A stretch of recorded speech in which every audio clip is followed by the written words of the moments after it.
Hello दोस्तों, आज हम जीएफआर 2017 का चैप्टर 2 स्टार्ट करेंगे।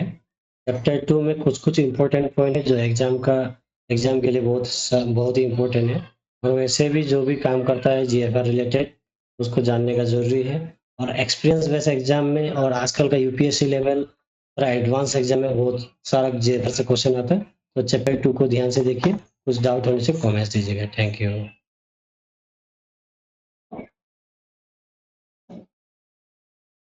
चैप्टर 2 हमारा general system of financial management के बारे में है। ये आपका रूल 7 से लेके रूल 39 तक है शायद।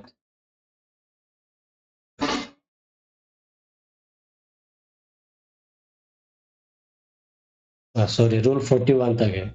तो ये रूल को अभी हम सब डिटेल में अच्छा से जानेंगे।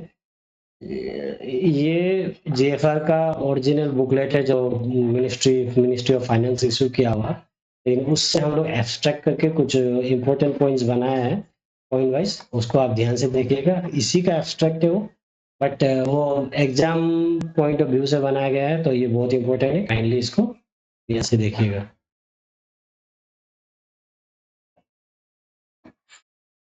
देखिए, इसमें ये पॉइंट देखिए, all money received by on behalf of government either as dues of government और deposit or for deposit, remittance or otherwise shall be brought into a government account without delay as per Article 150 to 83 1 of the Constitution। ये article important है। इसमें बताया गया है कि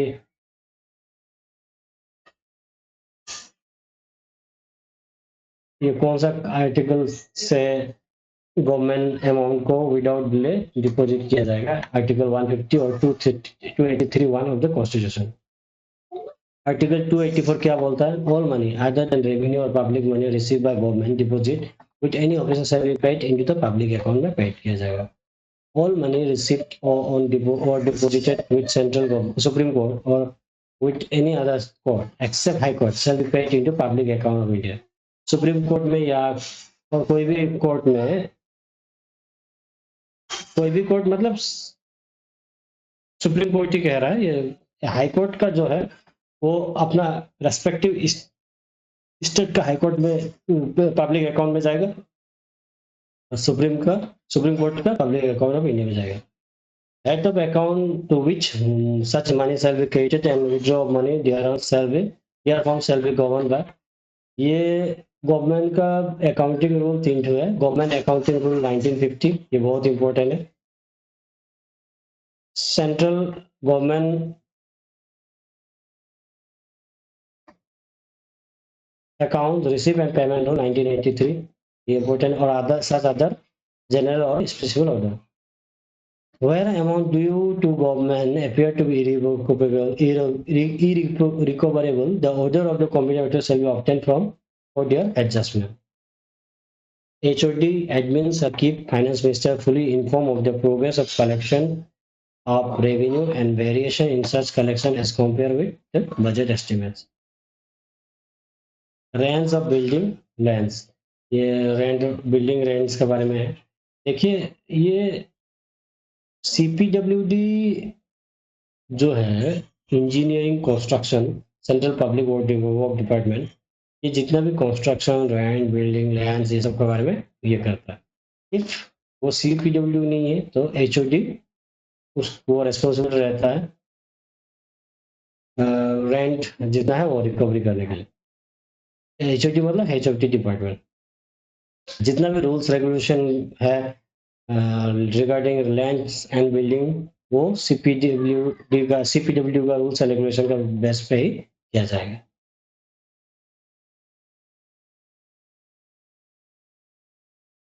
remission of revenue, revenue revenue तभी remit कर पाएगा only with the sanction of competent authority.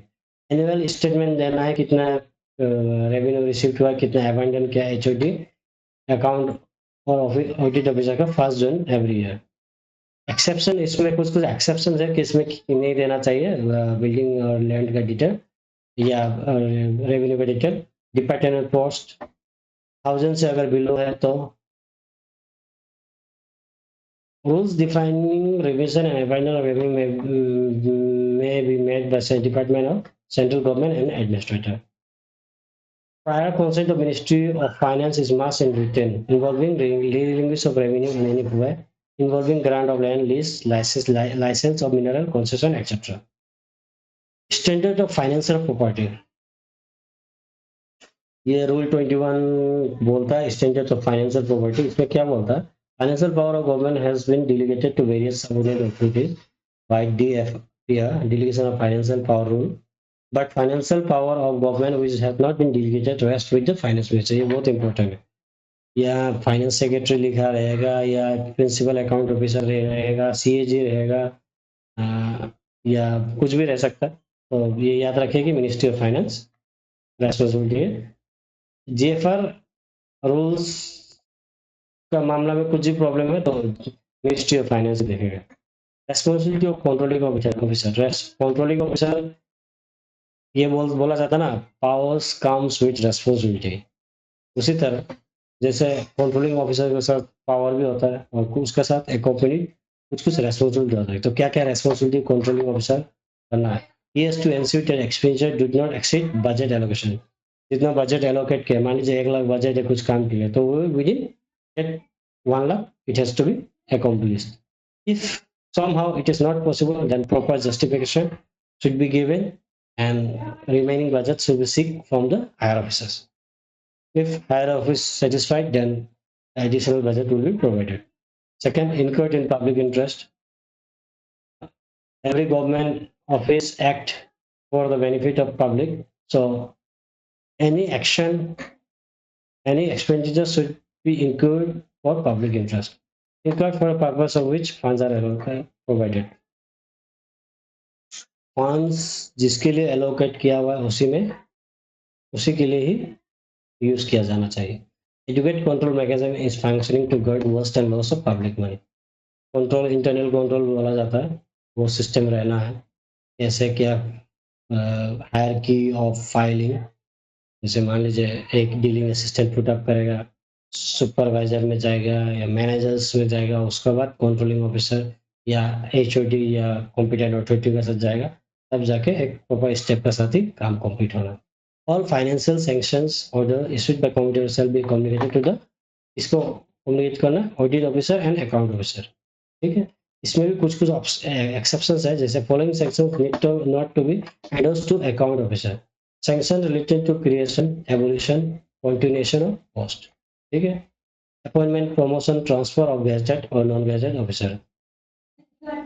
ये जरूरी नहीं है ऑडिट ऑफिसर को देना, अकाउंट ऑफिसर को सिर्फ दे देना हो गया. Contingent expenditure incurred under power of head of office.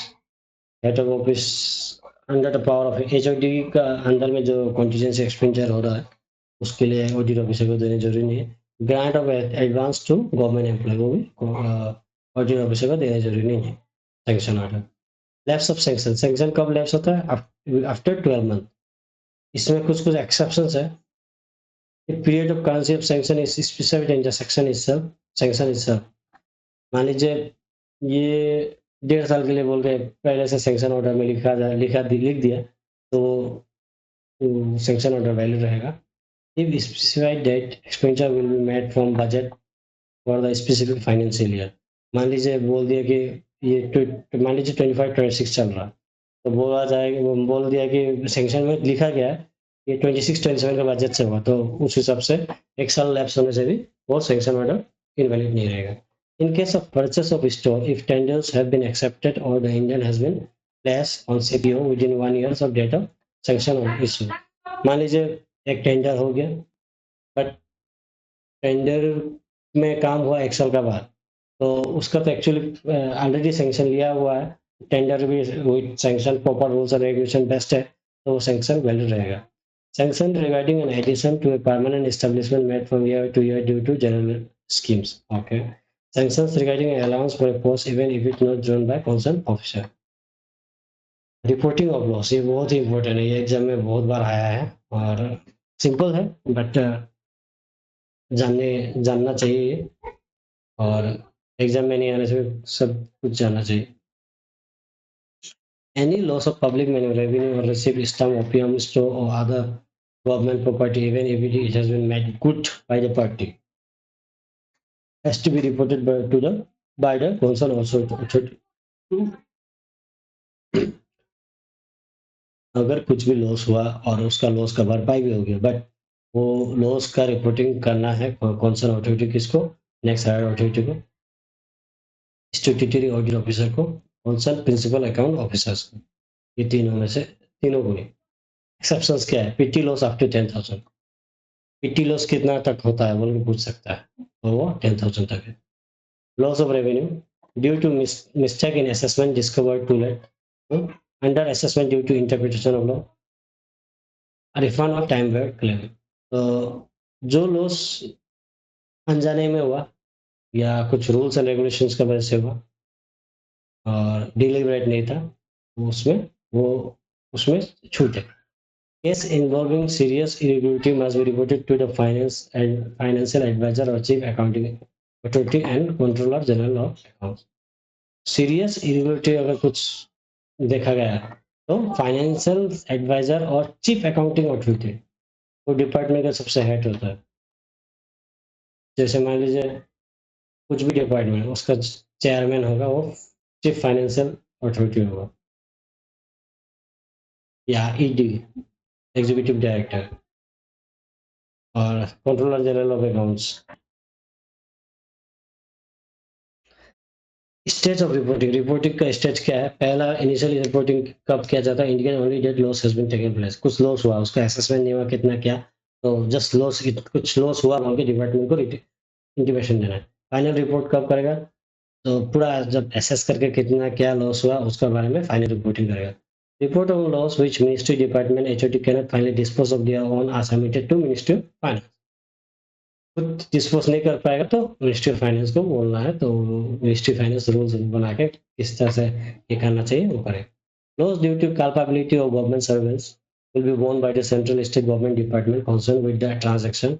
If any recover is from that person in case, then it will be credited to department who sustained the loss.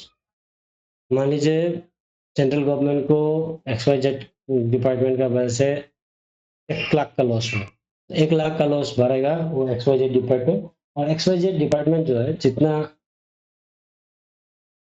Recovery करना है, जितना मतलब वो वापस ले सकता है पार्टी से, जो कंसर्न ऑफिसर्स या ऑफिशियल्स के, तो वो रिकवर किया करेगा।